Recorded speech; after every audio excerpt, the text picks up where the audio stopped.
క్రీస్తు యేసు పరిశుద్ధ నామాన్ని బట్టి మీ అందరికీ శుభాశీస్సులు. ఎలా ఉన్నారు? బాగున్నారా? మానవుని జీవితంలో భయం అనేది ఎక్కువైపోయింది. ఏ పరిస్థితుల్లో ఉన్నా మన జీవితాల్లో మనము రక్షణ పొందిన విశ్వాసులుగా జీవించిన సాతానుడు అనేవాడు మన జీవితాల్లో భయము తెచ్చి దేవుడి నుంచి దూరము చేయడానికి ప్రయత్నిస్తుంటాడు. కానీ ఈ భయాన్ని జయించే గొప్ప దేవుడు మన జీవితాల్లో ఉన్నారని, ఆ పరిశుద్ధాత్మ దేవుడు మన జీవితాల్లో ఆ భయాన్ని జయించే శక్తిని ఇవ్వగలిగిన దేవుడు ఉన్నారు అనే ఆత్మీయ సత్యాన్ని మనం తెలుసుకోవాలి అని అంటే ఈ రక్షణ సువార్త విని రక్షణ పొందాలి.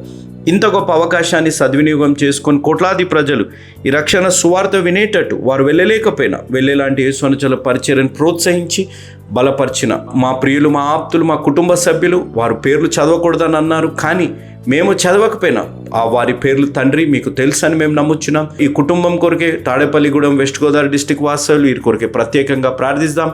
ప్రేమ నమ్మకం కలిగిన మా ప్రియ పరలోకపు తండ్రి, జీవం కలిగిన మా దేవ, మీ పరిశుద్ధ పాదాల దగ్గరికి కుటుంబాన్ని, వారికి ఇచ్చిన 2 కుమార్తెలని, వారి కుటుంబాలని మీ పాదాల దగ్గరికి తీసుకొని వస్తున్నాం తండ్రి.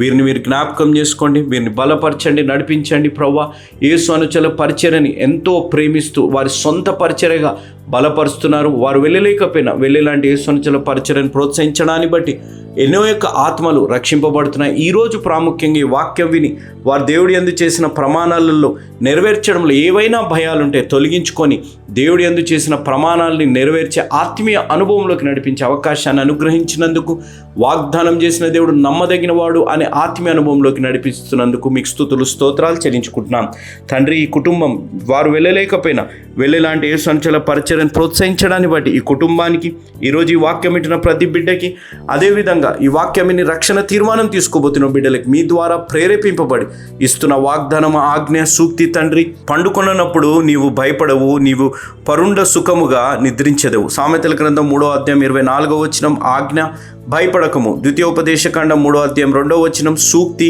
బాధల పాఠశాల ఏ విద్యార్థులను పట్టభద్రులుగా చేయదు. కాబట్టి మీరు నేర్చుకోవాలనుకుంటున్న పాఠాలను మీకు నేర్పమని దేవుడిని అడుగుడి. తండ్రి, మా జీవితాల్లో ఈ సూక్తి ఆత్మీయ మేల్కొల్పు తెచ్చి ఈ ఆజ్ఞానుసారంగా జీవించి వాగ్దానం మా జీవితాల్లో మేము స్వతంత్రించుకొని ఆత్మీయ అనుభవంలోకి నడిపించి బలపరచుమని యేసు నామమున అడిగి వేడుకుంటున్నాము తండ్రి. ఆమేన్. హల్లెలూయా. మాట్లాడే అవకాశాన్ని దేవాతి దేవుడు దయచేసినందుకు ఎంతో వందనాలు. మరొకసారి మహానుభావులు మా తండ్రి గారిని నేను జ్ఞాపకం చేసుకుంటున్నాను. మన జీవితాల్లో వాగ్దానము చేసిన దేవుడు నమ్మదగిన వాడు. వాగ్దానము చేసిన మనిషి, మనం వాగ్దానాలు చేశాం కదా, మనం ఎన్నో మార్లు దేవుడికి వాగ్దానం చేస్తాం. ఎన్నో మార్లు మనం దేవుడికి వాగ్దానం చేసి, దేవా గర్భఫలం పుడితే ఈ విధంగా చేస్తాను, వివాహము జరిగి ఈ విధంగా చేస్తాను, పంట మంచి పండుతే ఈ విధంగా చేస్తాను, ఉద్యోగం కలిగితే ఈ విధంగా చేస్తాను, ఎగ్జామ్స్ పాస్ అయితే ఈ విధంగా చేస్తానని అనేక మార్లు మనము కూడా వాగ్దానము చేశాం. ఈ సంవత్సరం ఎంతమంది వాగ్దానాలు తీసుకున్నారు చెప్పండి? దేవుడైన యెహోవా మీకు తోడై ఉన్నాడు అని చెల్లె చెప్తుంది. దేవుడైన యెహోవా మీకు తోడై ఉన్నాడు అనే మాట చెప్పినప్పుడు మనం ఇష్టం వచ్చినట్టు తిరిగితే దేవుడు తోడున్నట్టేనా? లేదు. దేవుడిచ్చిన వాగ్దానానికి అనుగుణంగా మనం జీవించాలి. అది వాగ్దానపు నెరవేర్పు కింద ఉంటుంది. నాకు ఈసారి దేవుడిచ్చిన వాగ్దానం ఏంటిదనగా, నిన్ను స్వస్థపరచు యెహోవాను నేను అని అన్నాడు. నిన్ను స్వస్థపరచు యెహోవాను నేను అన్నప్పుడు నేను ఇష్టానుసారంగా తినేసి, దేవా నాకు ఈ వాగ్దానం ఇచ్చావు, నువ్వు నెరవేరుస్తానన్నావు కదా, ఏమైంది అని నేను అనలేను. ఇచ్చిన వాగ్దానం తగ్గట్టు విధేయత కలిగి, నమ్మకంగా కలిగి మనం జీవిస్తేనే ఆ వాగ్దానాలు మన జీవితాల్లో నెరవేరుతాయి అనేది మనం గ్రహించాలి. కాబట్టి ఈరోజు నా వాక్య అంశము, బైబిల్లో మొట్టమొదటిగా వాగ్దానం, మనిషి దేవుడికి చేసిన వాగ్దానం. నాతో పాటు ఆదికాండం 28వ అధ్యాయం, ఆదికాండము 28వ అధ్యాయం 20వ వచనం. అప్పుడు యాకోబు, నేను తిరిగి నా తండ్రి ఇంటికి క్షేమంగా వచ్చున్నట్లు దేవుడు నాకు తోడయ్యుండి నేను వెళుచున్న ఈ మార్గములో నన్ను కాపాడి తినుటకు ఆహారమును ధరించుకొనుటకు వస్త్రములను నాకు దయచేసిన ఎడల యెహోవా నాకు దేవుడయ్యుండును. మరియు స్తంభముగా నేను నిలిపిన ఈ రాయి దేవుని మందిరమగును. మరియు నీవు నాకిచ్చు యావత్తులో 10వ వంతు నిశ్చయముగా నీకు చెల్లించదనని మ్రొక్కుకొనెను అని మ్రొక్కుకొనెను. బైబిల్లో మొట్టమొదటిగా మనిషి దేవుడికి చేసిన వాగ్దానం యాకోబు గారు చేసినట్టు మనం గమనించగలుగుతాం. ఇక్కడ ఆయన మ్రొక్కుకున్నాడు, దేవా నాకు నీ సన్నిధి నా తోడుండి నువ్వు నాకు సహాయము చేసి నాకు సంరక్షణ కలిగిస్తే నేను 10% నేను నీకు చెల్లించుకుంటానని మొక్కుకున్నాడు అనే మాట ఇక్కడ రాయబడింది. ఈయన దగ్గరికి ఇక్కడ రాయబడ్డ ఒక మాటలో మీరు గమనిస్తే యెహోవా చెప్పినట్టు అనే మాట ఇక్కడ రాయబడ్డట్టు మనం గమనించగలుగుతాం. అనగా యాకోబు అనగా మోసగాడని తెలుసు. యాకోబు అనగా తన జీవితంలో ఒక మోసగాడిగా తన కుటుంబాన్ని నుంచి పరిగెత్తుతున్నట్టు మనం ఇక్కడ గ్రహించగలుగుతాం. ఇలాంటి పరిస్థితుల్లో దేవుడు యాకోబు గారి జీవితంలో అన్న మాటలు ఏంటిదో ఒకసారి గమనిద్దాం. 10వ వచనం, 28వ అధ్యాయం ఆదికాండం 10వ వచనం. యాకోబు బెయేర్షెబా నుండి బయలుదేరి హారాను వైపు వెళ్ళుచు ఒకచోట చేరి ప్రొద్దుగుంకినందున అక్కడ ఆ రాత్రి నిలిచిపోయి ఆ చోటి రాళ్లలో ఒకటి తీసుకొని తనకు తలగడగా చేసుకొని అక్కడ పండుకొనెను. అప్పుడతడు ఒక కల కనెను. అందులో ఒక నిచ్చెన భూమి మీద నిలుపబడి ఉండెను. దాని కొన ఆకాశమునంటెను.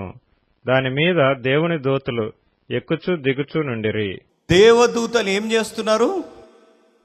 దిగుతూ ఎక్కుచున్నారా, ఎక్కుచూ దిగుతున్నారా? ఎక్కుచూ దిగుచున్నారు. అంటే మనం గమనించాలి, వారు ఎక్కుతున్నారు, వారు దిగుతున్నారు. ఇక్కడ మాటను మనం గమనిస్తే కింద నుంచి వారు ప్రార్థనలు తీసుకొని వెళ్తున్నారు, పైనుంచి వారు జవాబులు తీసుకొని వస్తున్నారు. ఇక్కడ నిచ్చెన అనగానే యేసు ప్రభు వారని మనందరికి కూడా తెలిసిన వాక్యమే. కానీ ఇక్కడ నేను చెప్పే మాటను ప్రాముఖ్యంగా గమనిస్తే ఎందుకు దేవుడు యాకోబు గారితోని తన సొంత ఇంట్లో ఎందుకు దేవుడు మాట్లాడలేదు? ఎందుకు దేవుడు యాకోబు గారితో ఎప్పుడైతే యాకోబు గారు మోసము చేసి వారు పరిగెత్తిపోతుంటే ఆ కుటుంబం నుంచి సొంత అన్న ఆయననికి ప్రాణహాని కలిగించి చంపాలనే కోపం కలిగి ఉన్నప్పుడు తండ్రిని మోసం చేసి యాకోబు గారు పారిపోతున్నప్పుడు ఒక స్థలము దగ్గర ఆయన విశ్రాంతి తీసుకునే సమయంలో దేవుడు ఎందుకు యాకోబు గారికి దర్శనము ఈ కళ రూపంలో వారు కనపడ్డారు అనేది ప్రాముఖ్యంగా గమనించారు. యాకోబు గారు తన ప్రపంచాన్నంతా దేవుడికి మూసివేశాడు. యాకోబు గారు తన ప్రపంచాన్నంతా దేవుడికి మూసివేసినప్పటికీ మూసివేసిన యాకోబుకి దేవుడు మాత్రం తన ప్రపంచాన్నంతా తెరిచివేశాడు. మీరు గమనించాలి, యాకోబ్ close the doors, closed his home for God, but God opened his home for Jacob. ఇక్కడ మన జీవితాల్లో మనం గ్రహించాలి, యాకోబు మోసగాడుగా ఉన్నాడు, యాకోబు తన తండ్రిని మోసం చేశాడు. ఎందుకు? ప్రశ్న ఇక్కడ మనం గమనించాల్సింది ఏంటిదనగా, ఎందుకు యాకోబు గారితో దేవుడు తన సొంత ఇంట్లో మాట్లాడలేదు? ఎందుకు యాకోబు గారితో దేవుడు ఇక్కడ మాట్లాడారు? ఎందుకు అనగా మనం గమనించవలసింది, యాకోబు తన తల్లి ప్రభావంలో జీవిస్తూ ఉన్నాడు. ఎప్పుడైతే యాకోబు తన తల్లి ప్రభావంలో జీవిస్తూ ఉన్నారో దేవుడి స్వరాన్ని వినలేని పరిస్థితుల్లో యాకోబు ఉన్నారు. దేవుడి స్వరాన్ని వినలేని పరిస్థితుల్లో ఉన్నప్పుడు దేవుడు యాకోబుతోని అక్కడున్న ఇంటి దగ్గర మాట్లాడే కంటే ఆయన ఏకాంతంగా ఒంటరితనంగా ఉన్న పరిస్థితుల్లో దేవుడు మాట్లాడినప్పుడు యాకోబు దేవుడి యొక్క స్వరాన్ని విన్నట్టు మనం ఇక్కడ గమనించగలుగుతాం. ఈరోజు ఇక్కడ ఉన్న వారు మన జీవితాల్లో కూడా మనం ఆలోచించాలి, మనం ఎవరి ప్రభావంలో, ఎవరి ప్రభావితంలో మనం జీవిస్తున్నాం, ఎవరు మన జీవితాన్ని నడిపించే వారంగా మనం జీవిస్తున్నాం అనేది ఆలోచించాలి. మన కుటుంబ జీవితాన్ని కానీ, మన వైవాహిక జీవితాన్ని కానీ, మన విశ్వాస జీవితము, వ్యక్తిగత జీవితాన్ని కానీ ఎవరు నడిపిస్తున్నారు అనేది గ్రహించాలి. మనల్ని దేవుడు నడిపిస్తున్నారా, లేకపోతే మనుషుల ప్రభావితంలో మనం నడిపించే విధంగా మనం జీవిస్తున్నామా అనేది ఆలోచించాలి. నీ మొదటి ప్రేమను నువ్వు మర్చిపోయావు. ఎందుకు మనం మొదటి ప్రేమను మర్చిపోతున్నాం? ఎందుకనగా మనం ఇతరుల ప్రభావితంలో, we're under somebody's influence where we're not listening to the word of God. దేవుడి యొక్క స్వరాన్ని వినలేని పరిస్థితుల్లో మనం జీవించే వారంగా ఉన్నాం. యాకోబు ఆశీర్వాదం కొరకు మోసము చేశాడు. సొంత తండ్రిని యాకోబు ఆశీర్వాదం కోసం మోసం చేసినప్పటికీ యాకోబు జీవితంలో వచ్చింది ఒంటరితనం. ఏకాంతవాసిగా అతను జీవించే పరిస్థితి వచ్చింది. ఒంటరితనం అతని జీవితంలో వచ్చింది. కానీ నేను చెప్పే మాట ఈరోజు మనం గ్రహించవలసింది, యాకోబు ఒంటరితడుగా ఉన్నా, యాకోబు ఏకాంతవాసిగా ఉన్నా, యాకోబు మోసగాడిగా ఉన్నా, తండ్రైన దేవుడు ఒక మోసగాడిని దర్శించిన దేవుడుగా ఉన్నారు. ఈరోజు మన జీవితాలు ఆలోచించాలి. మనం పరిశుద్ధులం కాదు, మనం పాపులమే. మనం రక్షణ పొందిన ఇంకా వేషధారులుగా జీవితాన్ని మనం జీవిస్తున్నాం. ఇంకొక మాట చెప్తారు ఇక్కడ, ఆలోచించండి. హాలీవుడ్ ఉంది, బాలీవుడ్ ఉంది, టాలీవుడ్ ఉంది. క్రైస్తవుల్లో హోలీవుడ్ ఉన్నారు. క్రైస్తవులు ఎవరున్నారు? హోలీవుడ్ ఉన్నారు. అనగా హోలీ మనుషుల్లాగా నటించేవారుగా ఉన్నారు. మంచిగా కనపడటానికి వారికి దైవభక్తి కలిగిన వారు ఉన్నారు. కానీ చూస్తే మనలో ఉన్నంత అంతర్జాతీయ నటన చేసేవారు ఇంకెవ్వరు కూడా లేరు. ఈరోజు మన జీవితాల్లో ఆలోచించాలి. యాకోబు తన తల్లి ప్రభావితంలో ఉన్నప్పుడు, దేవుడి స్వరాన్ని వినలేని పరిస్థితుల్లో ఉన్నప్పుడు, ఎప్పుడైతే యాకోబు ఒంటరితనంలో ఉన్నాడో, ఏకాంతవాసిగా ఉన్నాడో, దేవుని ప్రపంచాన్ని యాకోబుకి తెరిచారు. ఈరోజు నీ నా జీవితాల్లో మనం ఆలోచించాలి. ఎంతమంది మనం ఒంటరితనంలో ఉన్నాం, ఎంత మనం ఏకాంతవాసులుగా ఉన్నాం, ఎంతమంది జీవితాల్లో మనకు ఆదరణ లేని పరిస్థితుల్లో, మనకు ఓదార్చేవారు లేని పరిస్థితుల్లో, కుటుంబ జీవితాన్ని నుంచి దూరమైన పరిస్థితుల్లో మనం జీవించినప్పుడు, మనుషుల ప్రభావితంలో ఉండి మనం తీసుకున్న నిర్ణయాలను బట్టి మన వైవాహిక జీవితం, వ్యక్తిగత జీవితం, కుటుంబ జీవితం పాడైపోయిన పరిస్థితులు ఉన్నప్పుడు, ఈరోజు దేవుడి స్వరాన్ని వినలేని పరిస్థితులు ఉన్నప్పుడు దేవుడు అంటున్న మాట, ఇక్కడున్న వారందరూ అనుకునే మాట, బ్రదర్ దేవుడిని ఎలా మేము కనుగొనగలుగుతాం, దేవుడి స్వరాన్ని మనం ఎలా వినగలుగుతాం అని అంటే, దేవుడు అంటున్న మాట, మీరు పరిగెత్తడం మానివేసి దేవుడి కొరకు వేచి చూడండి, దేవుడే మీ దగ్గరకు వస్తారు. మీరు పరిగెత్తడము మానివేయండి. నీ జీవితంలో నువ్వు పరిగెత్తుతున్నావు, నీ పాపాన్ని కప్పుకోవడానికి, నీ వేషధారాన్ని కప్పుకోవడానికి, నీ జీవితంలో ఉన్న కష్టాల నుంచి నువ్వు పారిపోతున్నావు కాబట్టి దేవుడి స్వరాన్ని నువ్వు వినలేకపోతున్నావు. ఎప్పుడైతే నీ జీవితాల్లో అక్కడ ఒక నిలబడి ఉంటే, దేవుడి నుంచి పరిగెత్తకుండా ఆగితే, దేవుడి స్వరాన్ని తప్పనిసరిగా వింటావు. దేవుడి యొక్క ప్రపంచాన్ని నువ్వు చూడగలిగే పరిస్థితుల్లో నువ్వు ఉంటావు. యాకోబుకి దేవుడి యొక్క ప్రపంచాన్ని తెరిచారు. ఆ నిచ్చెన అంచున ఎవరున్నారు? పైన ఎవరున్నారు? నిచ్చెన పైన ఉన్నది ఎవరు? దేవుడు. కింద నుంచి పైకి వెళ్తుంది దూతలు, పైనుంచి కిందకి వస్తుంది దూతలు. ఈరోజు ఇక్కడ ఉన్నవారు మన జీవితాల్లో గ్రహించాలి, దేవుడు పాపుల కోసమే లోకంలోకి వచ్చారు. దేవుడు ఒక మోసగాడిని దర్శించారు. ఒక మోసగాడిని దర్శించి దేవుడు అన్న మాట మనం గ్రహిస్తే, అమ్మ చదవండి 13వ వచనం. మరియు యెహోవా దానికి పైగా నిలిచి, నేను నీ తండ్రి అయిన అబ్రహాము దేవుడును ఇస్సాకు దేవుడైన యెహోవాను. నీవు పండుకొని ఉన్న ఈ భూమిని నీకును నీ సంతానమునకును ఇచ్చెదను. నీ సంతానము భూమి మీద లెక్కకు ఇసుక రేణువుల వలె నగును. నీవు పడమటి తట్టును, తూర్పు తట్టును, ఉత్తరపు తట్టును, దక్షిణపు తట్టును వ్యాపించెదవు. భూమి యొక్క వంశములన్నీయు నీ మూలముగాను నీ సంతానం మూలముగాను ఆశీర్వదింపబడును. ఇదిగో నేను నీకు తోడైయుండి, నేను నీకు తోడై ఉన్నాను. ఈ మాట ప్రాముఖ్యంగా గమనించాలి. దేవుడు ఎవరితోనంటున్నారు ఈ మాట? నేను నీకు తోడై ఉన్నానని. మోసగాడైన యాకోబుతోనంటున్నాను.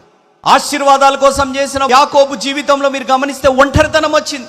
ఆశీర్వాదాల కోసం మోసం చేసిన యాకోబు జీవితంలో అక్కడ ఏకాంతవాసిగా జీవించే పరిస్థితులు వచ్చింది. ఆశీర్వాదాల కోసం మోసం చేసిన యాకోబు జీవితంలో ఆయన ప్రపంచమంతా మూసివేసి ఇంటి దగ్గర నుంచి దూరం వెళ్ళే పరిస్థితి వచ్చినప్పటికీ, మోసగాడిని దర్శించిన దేవుడు అంటున్న మాట, నువ్వు ఒంటరితనంలో ఉన్నావు యాకోబు, నేను నీ తోడై ఉన్నాను. చదువుమా. నీవు వెళ్ళు ప్రతి స్థలమందు నిన్ను కాపాడుచు, నేను నిన్ను కాపాడేదను, నేను నీ తోడై ఉన్నాను, నేను నిన్ను కాపాడుతాను. యాకోబు ఎవరు? యాకోబు మోసగాడు. యాకోబు మోసం చేశాడు. తల్లి యొక్క ప్రభావితంలో, తల్లి యొక్క మాటలు విని మోసం చేసే పరిస్థితి వచ్చినప్పుడు దేవుడు అంటున్న మాట, యాకోబు నేను నీ తోడై ఉంటాను, యాకోబు నేను నిన్ను కాపాడుతాను. చదువుమా. నీవు వెళ్ళు ప్రతి స్థలమందు నిన్ను కాపాడుచు, ఈ దేశమునకు నిన్ను మరలా రప్పించెదను. నేను నీతో చెప్పినది నెరవేర్చు వరకు నిన్ను విడవనని చెప్పగా, నేను నిన్ను విడువనని చెప్పగా, నేను నీకు అనే దగ్గర నీ పేరు పెట్టండి. నేను ప్రసన్నాకు తోడై ఉండే వరకు నేను విడువనని చెప్పాను. ఈరోజు నీ నా జీవితాల్లో గమనించాలి, మన ఒంటరితనంలో మనతో ఎవరు ఉండకపోవచ్చు. మనం మోసాలు చేసినప్పుడు, మన పాపాలు చేసినప్పుడు లోకం మనల్ని వెలేస్తుండొచ్చు. కానీ మన జీవితాల్లో దేవుడు అవకాశం ఇచ్చే దేవుడు, మన జీవితాన్ని మార్చగలిగిన దేవుడు మన తోడై ఉన్నారు. ఆయన అంటున్న మాట, నేను నీ తోడై ఉంటాను, నేను నిన్ను కాపాడుతాను, నువ్వు తిరిగి మరలా వచ్చేంత వరకు నేను నీ తోడై ఉంటాను అని దేవుడు అంటున్న మాట. అలాంటి పరిస్థితుల్లో యాకోబు అన్న మాట, దేవా నేను మొక్కుకుంటున్నాను, మీరు చెప్పింది నా జీవితాల్లో నెరవేరితే తప్పనిసరిగా నేను సంపాదించిన దాంట్లో అంతటిలో నేను 10% నేను నీకు ఇస్తాను అని చెప్పి యాకోబు మొక్కుకున్నాడు. కానీ ఏమైంది? యాకోబు మొక్కుకున్నాడు, మనం కూడా మొక్కుకుంటున్నాం. దేవుడు యాకోబు లాబాన్ దగ్గర ఉన్నప్పుడు దేవుడు తోడై ఉన్నారు. God's presence was there with Jacob, God's providence was there with Jacob, and God's protection was there with Jacob. మీరు గమనించే, యాకోబు తోడు దేవుడు ఆయన సన్నిధిని ఉంచారు, ఆయన సహాయము చేశారు, ఆయన సంరక్షించారు యాకోబు గారిని. ఆయన దేవుడు ఆయన తోడై ఉండి ఆయన ఎంతగా ఆశీర్వదించారంటే, లాబానే కుళ్ళుకొని అంత విధంగా, లాబాను ప్రవర్తన మారిపోయి అంత విధంగా దేవుడు యాకోబుని ఆశీర్వదించారు. దేవుడు ఆయనను ఎంతగా సంరక్షించారంటే, ఎన్ని మోసాలు కలిగిన, ఎన్ని పరిస్థితులు వచ్చినా దేవుడు యాకోబు తోడుండి యాకోబుని దేవుడు కాపాడారు. కానీ ఒక సమయం దేవుడు తీసుకొచ్చారు, మనుషుల ప్రవర్తన మారిపోయింది, మనుషుల ప్రవర్తన మారిపోయింది. మనుషుల ప్రవర్తన మారిపోయినప్పుడు దేవుడు వాగ్దానం ఆయన జీవితంలో దేవుడు జ్ఞాపకం చేసి దేవుడు అంటున్న మాట, యాకోబు సమయం ఆసనమైంది, నువ్వు తిరిగి రావాలి, నువ్వు తిరిగి నీ ఇంటికి వెళ్ళాలి, నేను నీ తోడై ఉన్నాను అనే మాట దేవుడు అంటున్న మాట. ఈరోజు నీ నా జీవితాల్లో మనం వాగ్దానాలు చేస్తున్నాం, మనం ఎంతో బిజీ అయిపోతున్నాం. మనం వాగ్దానాలు చేస్తున్నాం, ఇప్పుడు నెరవేరుస్తాను, అప్పుడు నెరవేరుస్తాను, దాంట్లో ఏమైనా ఫ్లెక్సిబిలిటీ ఉందా, లేకపోతే ఇప్పుడు కొంత అప్పుడు కొంత నేను చేయవచ్చా అనే విధంగా మనం ఆలోచించుకుంటూ మనం జీవిస్తున్నాం. 20 సంవత్సరాలు దాటిపోయింది యాకోబు గారి జీవితంలో. ఎన్నో శ్రమలు అనుభవించారు, ఎంతో మోసం అనుభవించారు, ఎన్నో అబద్ధాలు అనుభవించారు, ఎంతో బాధ అనుభవించారు. మనుషుల ప్రవర్తన మారిపోయే పరిస్థితులు ఆయన జీవితాల్లో వచ్చాయి. కానీ దేవుడు చేసిన వాగ్దానం మాత్రం యాకోబు గారితో ఉండిపోయింది. హల్లెలూయా. మనిషి దేవుడికి చేసిన వాగ్దానం మనిషి మర్చిపోయాడేమో కానీ దేవుడు మనిషికి చేసిన వాగ్దానం మాత్రం దేవుడు మర్చిపోలేదు. అందుకే అన్నమాట, వాగ్దానము చేసిన దేవుడు నమ్మదగినవాడు. అక్కడ కూడా అంటున్న మాట, నేను నీ తోడై ఉన్నాను, నేను నీ తోడై ఉన్నాను. ఈరోజు ఇక్కడ ఉన్న వారు తమ్ముడు, చెల్లె, అక్కయ్య, అన్నయ్య, అంకుల్ లాంటి నీ నా జీవితాల్లో మనం కూడా ఎన్నో వాగ్దానాలు చేశాం. ఆ వాగ్దానాలు నెరవేర్చడంలో, లేకపోతే ఆ వాగ్దానాలు మనం మర్చిపోయి ఉండే పరిస్థితుల్లో ఉన్నాం.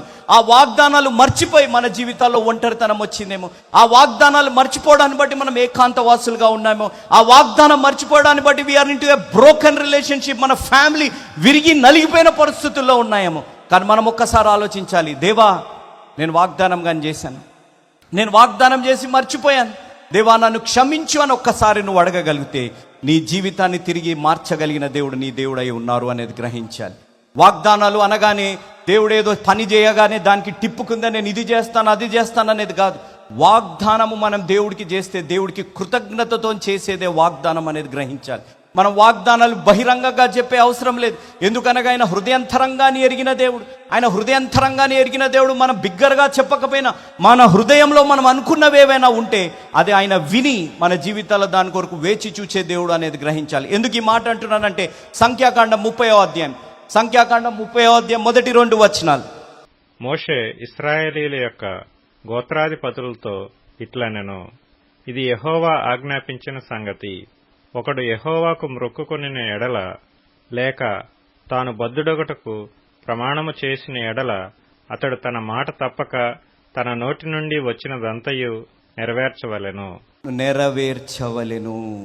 ఈరోజు నేను చెప్పే మాట, మనం బాప్తిజంలో ప్రమాణాలు చేస్తున్నాం, మన బాప్తిజంలో మనం ప్రమాణాలు చేస్తున్నాం, మన వివాహంలో మనం ప్రమాణాలు చేస్తున్నాం, అవి మనం నెరవేరుస్తున్నామా అనేది ఆలోచించాం. We take vows in the marriage. We take vows in our salvation experience when we take baptism.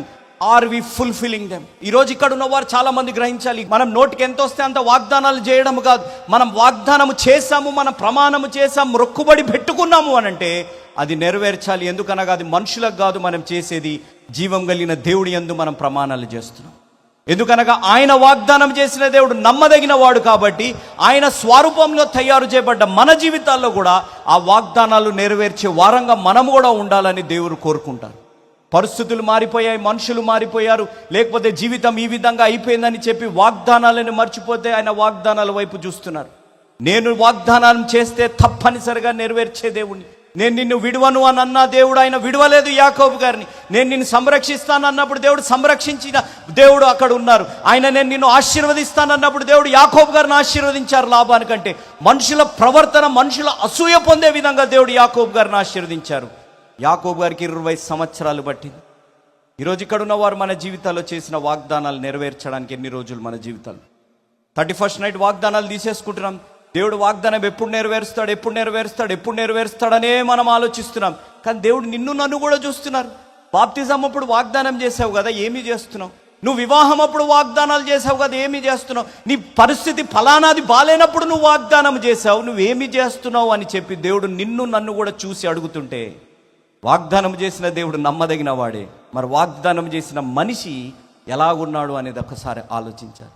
నీ ఒంటరితనంలో దేవుడు నీ ఉన్నాడు, నీ ఏకాంతంగా నువ్వు ఉన్నప్పుడు దేవుడు నీ తోడున్నాడు. నీ జీవితంలో నువ్వు మోసగాడిగా, పాపిగా నీవు బ్రతుకుతున్నప్పుడు కూడా దేవుడు నీకు నాకు ఒక అవకాశం ఇచ్చి మన జీవితాన్ని మార్చుకునే అనుభవంలోకి దేవుడు మనల్ని నడిపిస్తున్నప్పటికీ కూడా మన జీవితాల్లో మనం ఏ విధంగా ఉన్నాము అనేది ఆలోచించాలి. ఈరోజు వాగ్దానాలు ఏదో పేరుకి చేసేసి పని అయిపోయాక ఇది అనేటట్టు చాలా మంది జీవితాల్లో నేను గమనిస్తాను, దేవా ఇది అయ్యాక నేను చేస్తాను, అది అయ్యాక నేను చేస్తాను.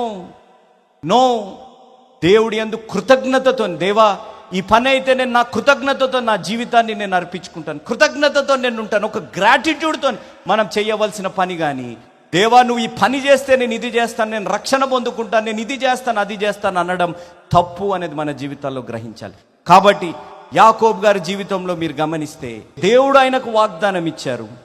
దేవుడు ఆయన వాగ్దానం యాకోబు గారి జీవితాల్లో నెరవేరుస్తూనే వచ్చారు. కానీ యాకోబు గారి జీవితంలో వాగ్దానం నెరవేర్చడానికి 20 సంవత్సరాలు.